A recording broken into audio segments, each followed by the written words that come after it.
Within just a few decades, facial recognition has gone from being some staple of highly advanced security systems in movies to existing all around us and even in the palms of our hands. The technology has been implemented in several ways in our society. Some phones use facial recognition to grant access, and some governments, like China and the US, are using facial recognition on databases like driver's licenses for a variety of reasons. Then, we've got fun things like Snapchat filters that utilize facial detection.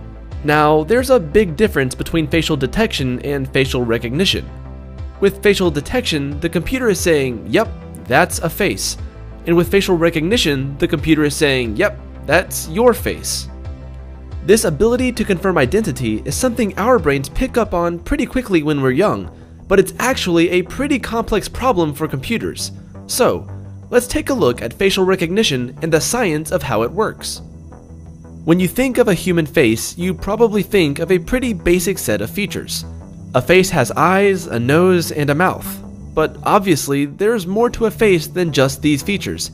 In fact, to get a good idea of how complex this problem can get, you can draw a bunch of different simple faces.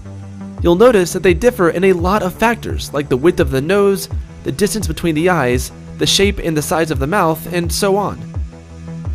Some facial recognition technologies look at up to 80 factors on the face to help identify unique features and ultimately, identities. These features get to be pretty detailed, observing things like the depth of eye sockets, the height of cheekbones, and the shape of the jawline. Of course, with so many detailed factors to be measured, some complications can arise. For instance, consider the problem of aging faces.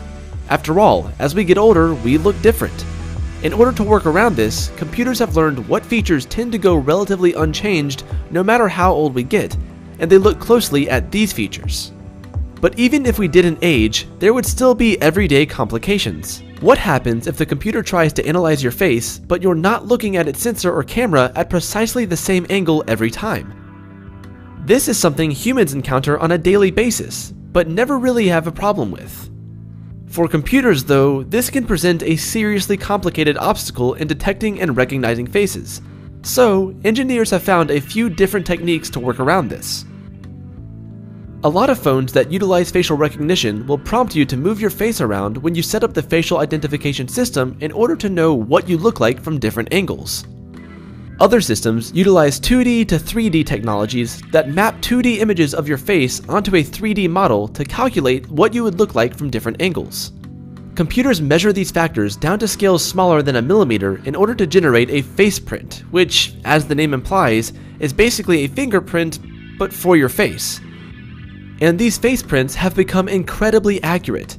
They're able to correctly identify people with a near 100% accuracy, and are even able to detect the minor differences in identical twins. As the technology has improved and become more widespread, the possibilities for its uses have grown as well.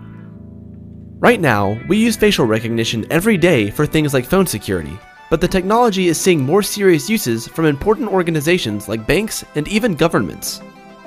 In Japan, some banks are looking at implementing facial recognition technologies into their ATMs as a security measure for verifying transactions. In the United States, important government agencies like ICE and the FBI are using facial recognition to create databases from existing documents like driver's licenses. Whatever the use, we know that this technology is becoming more and more present in our daily lives, and it doesn't look like that'll be stopping anytime soon.